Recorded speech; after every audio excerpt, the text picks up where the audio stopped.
आदित्यहृदयस्तोत्र श्रीगणेशाय नमः। ततो युद्धपरिश्रान्तं समरे चिन्तया स्थितं रावणं चाग्रतो दृष्ट्वा युद्धाय समुपस्थितं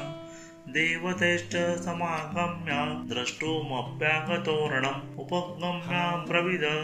रामः गत्सो भगवांस्तदा राम राम महाबाहो शृणु गुह्यं सनातनम्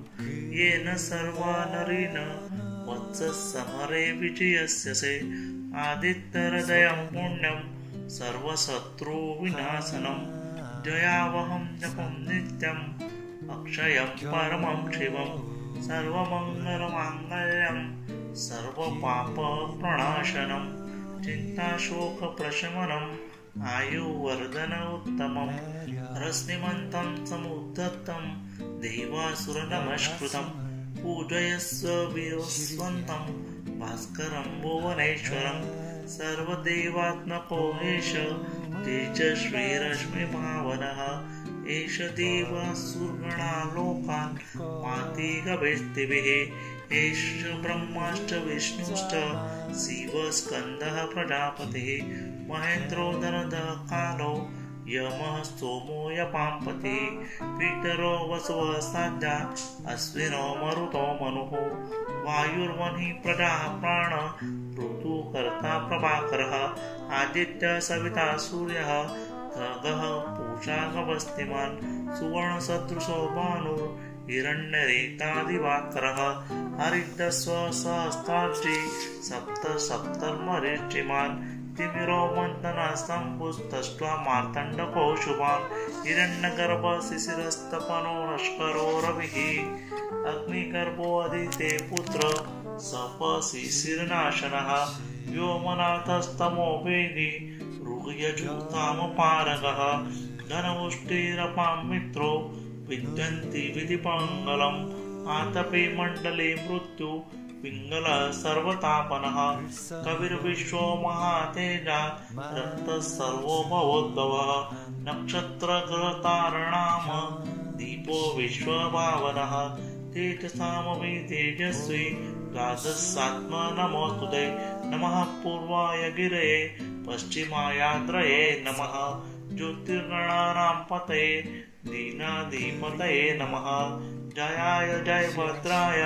हर्ष्वाय नमो नमः नमो नमः सहस्रांशो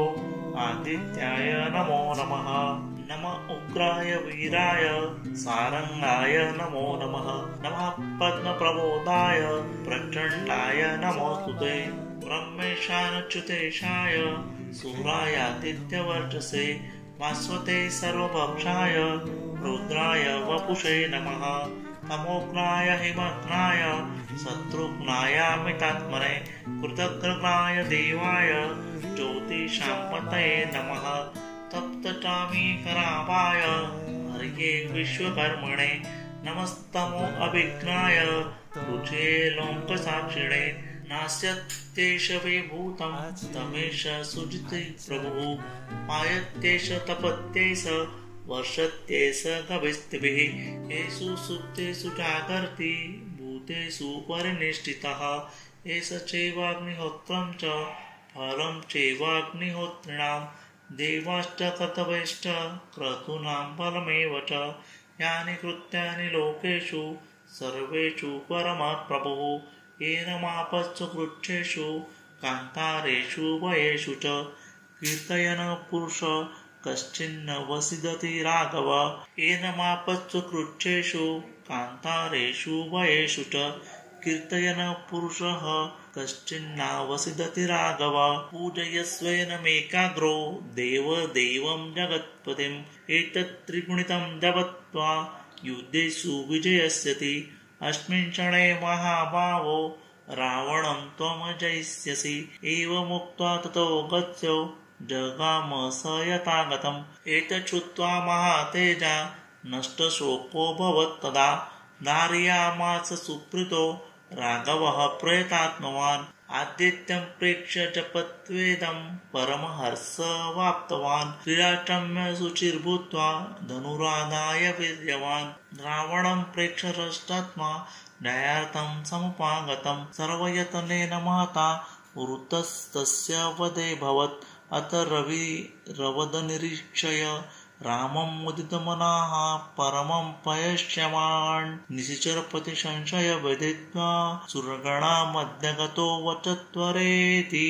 इति वाल्मीकि रामायणे अगत्य प्रोक्तम् आदित्यहृदयं स्तोत्रं सम्पूर्णम्।